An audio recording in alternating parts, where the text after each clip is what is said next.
आध्यात्म और कर्मकांड में क्या अंतर होता है, इसी संदर्भ में हमारा यह दूसरा वीडियो है।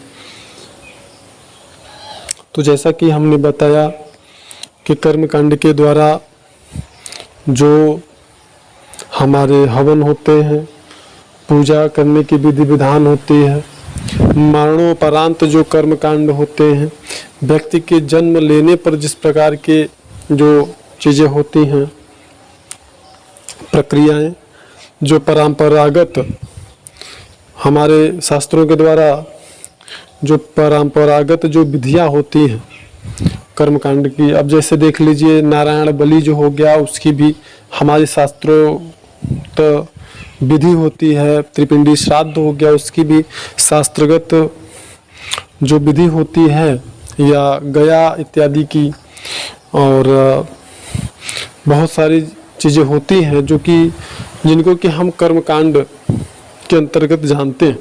तो यह सारी चीज़ें कहीं न कहीं एक जीवात्मा को उसके वासना देह से मुक्ति के लिए बनाई गई हैं, मोक्ष प्राप्ति के लिए नहीं। जबकि हमारा जो आध्यात्म है उसका जो सबसे मुख्य उद्देश्य है, जो उसका परम उद्देश्य है और मानव जीवन का जो प्रधान उद्देश्य है, वह होता है सिर्फ और सिर्फ ईश्वर प्राप्ति, मोक्ष प्राप्ति।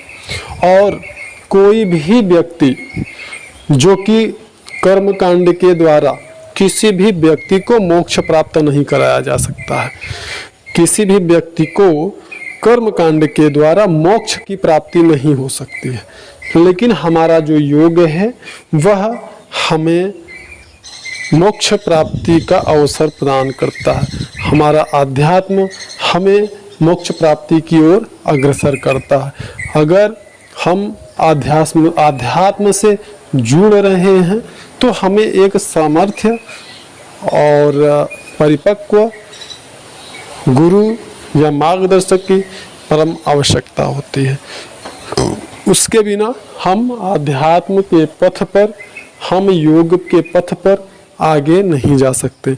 ये जिस प्रकार से सोशल मीडिया पे उटपटांग जानकारियाँ उपलब्ध होती हैं कि बिना गुरु या मार्गदर्शक के हो सकती है साधना, कुछ भी, कोई भी, चाहे योग, ये बिल्कुल भी बेबुनियाद और उटपटांग जानकारियाँ हैं जो लोगों के व्यक्तिगत अनुभव नहीं है।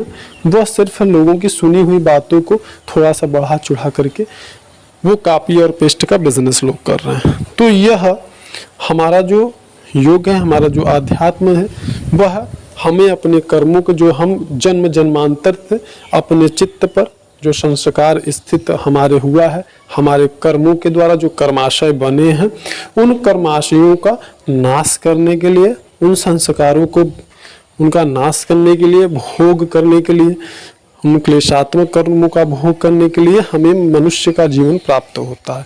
और मोक्ष को प्राप्त करने का एक हमें ईश्वर के द्वारा अवसर प्राप्त होता है।